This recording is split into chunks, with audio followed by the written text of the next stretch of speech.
Crude oil theft is a major challenge that has plagued Nigeria's oil and gas industry for years, costing the nation billions of dollars in revenue annually.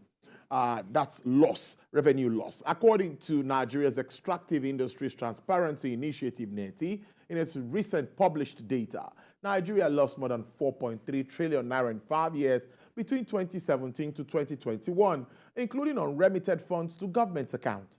However, the NNPC Limited, in reaction to NEITI's report, described the claim of unremitted funds as baseless, saying the federal government is still owing following the accumulation of unpaid subsidy debt. Well, let's put this into perspective and understand what crude oil theft means to our economy, particularly revenue generation and the environment.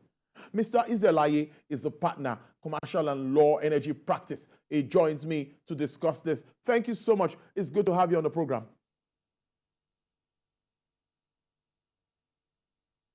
Thank you very much, Tolu. If you don't mind, you can confirm, can you hear me? Yes, I can hear you. Okay, fantastic. Thank you. So it's commercial and energy law practice, by the way. Yes, commercial and energy law practice. Yes. Okay, thank you so much, Mr. Israel. Let's look at all theft in its entirety. I know we've gone this route before, but first, 4.3 trillion naira, that's according to NEITI. But what is your overview of what this is doing to our economy? Talking about the revenue aspect before we now go to the environmental aspect. Okay, thank you. So, indeed, there are potentially three sort of big areas of impact we can look at. We can look at the direct impact on revenue. We can look at on the impact on economic development. We can look at the impact in terms of is the impact on revenue. So the impact on revenue is exactly what we've been told there. I mean, the NEITI report, which is about what the industry, which is about the numbers the industry agrees with, is approximately 38 million barrels of crude per annum, which approximates about 104 plus or minus 105 thousand barrels of crude a day. Average sale price brings it to about $2.6 billion per annum. So, in terms of direct impact on revenue, those are the numbers, and they're just their numbers. But again, that's probably not the way to look at it. If you think about the fact that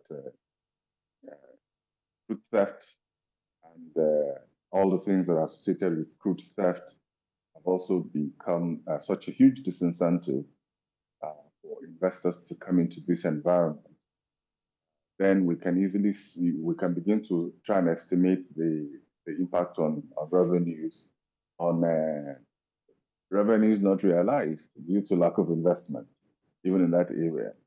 You know, and that's a very complex conversation to have, because again, the question is crude theft a cause or effect of lack of investment?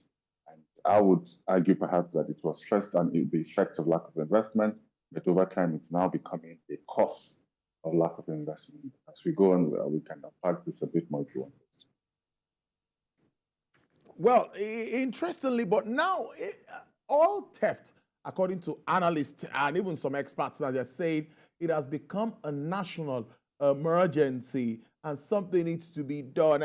And the way it's perpetrated, it shows that not just an ordinary Nigerian who just go in there to try to rupture a pipeline, try to get products. So many believe that it seems to be like an organized crime.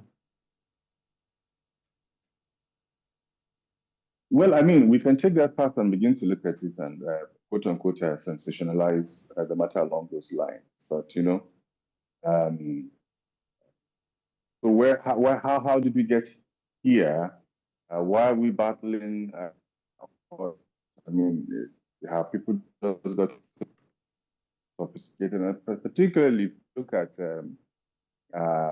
the array, the vast array of options that are available to curb it, right? But if you look at of oil theft, I mean, I was having this discussion with a friend earlier on, and I said, look, did the rats invade the house because it is unoccupied, or it is the argument that is being made is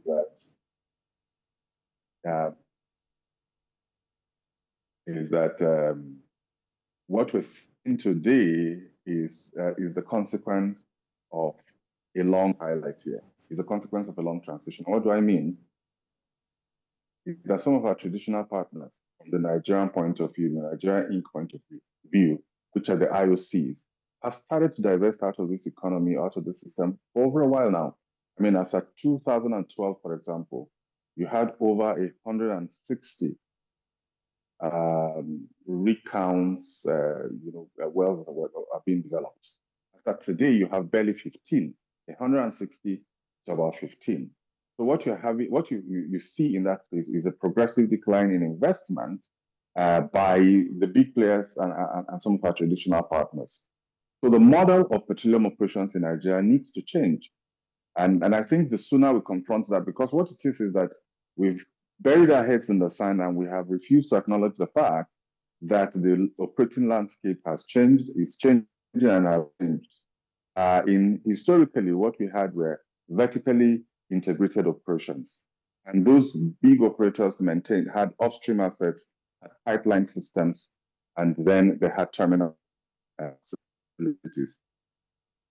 They maintained those assets all the way to the terminal and they funded that. But, they have progressively defunded that, signaling to this economy that they're on their way out. Two critical areas where we're not seeing sufficient investment. Well development, which I told, and perhaps surveillance of facilities along the way. Perhaps it is time for us to begin, like I said, to rethink the operating environment.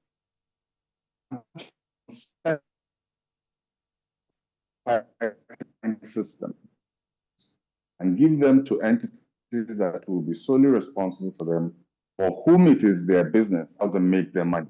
That's one way to look at and take them together. Is that as devastating theft is, food deferment, or perhaps foods that we're not able to monetize or fiscalize within this system. It's in the range of 600. If you stretch it to 800,000 barrels a day, about 100,000 barrels is what according to the NEITI data, which everybody kind of agrees with, is what we're losing to theft. The remainder, about 600 to 700,000 barrels a day, we're losing to lack of investment. Again, the question around lack of investment. So they feed into themselves, and so that we're not fixated on food theft and blame all our revenue loss, the opportunity to eyeball the fact that Nigeria, for a variety of reasons, has not been a destination of choice for investment over the last decade plus. And that's what we need to be fixing. Why not neglecting release just make one last before I leave there. I mean, I come from the point of view that you can't widespread criminality. Sometimes you need to change your system so that you police just about 5% of criminality. But if you're attempting to police 100%, then you'll be playing cowboy and thieves, and you're probably not getting anywhere.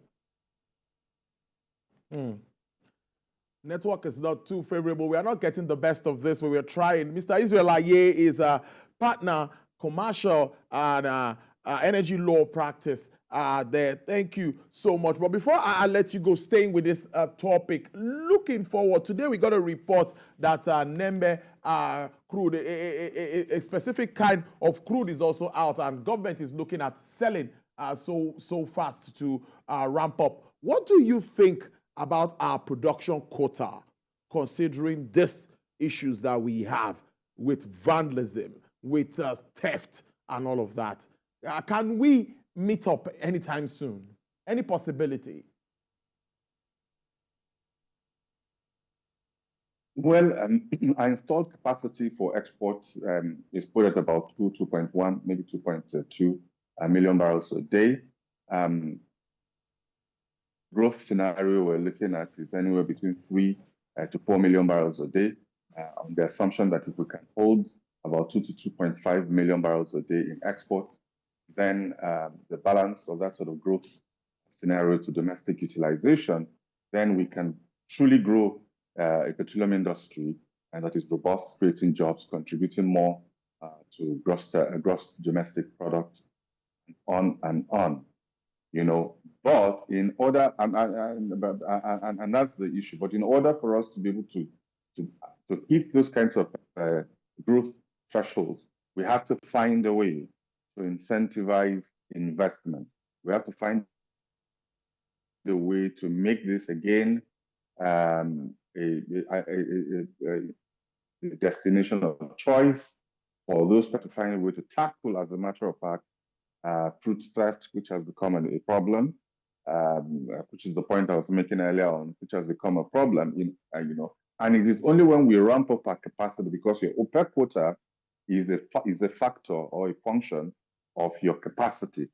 And I mean, for a long time, it was held at between 1.8 million barrels a day to about 1.9 to 2.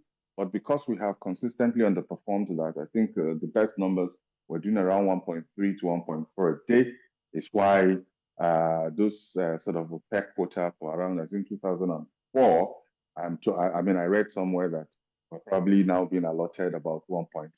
It's just based on our capacity to export. But the moment we can demonstrate that we have released a lot of that capacity, I believe that the quota will go up. But we have no choice. We have to maximize the petroleum industry. We have to hit those sort of growth thresholds, and use the revenue and the income we make from that to diversify away from natural resources into a newer economy. But that is not an alternative. That's not we don't have a choice around that. Market. Now, talking about pricing of crude.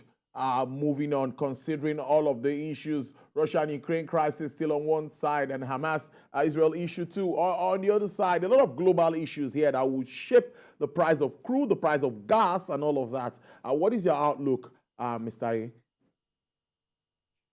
Well, again, how many of those for problems? There was COVID, because you have to remember that all of these things came on the back of on the back of the energy transition.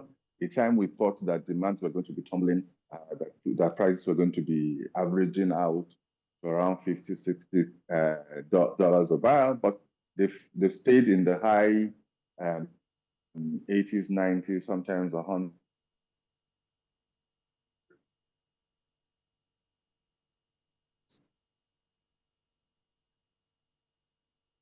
All right, then I must thank you so much, Mr. Israel Aye. Despite the challenges, Israel Aye is a partner, commercial energy law practice. Thank you so much for making sense of crude oil theft. Of course, what it means for Nigeria's economy, particularly at this time where government needs to shore up foreign reserves. That's where the dollars can come in from. So ramping up production, no option, is just the way to go.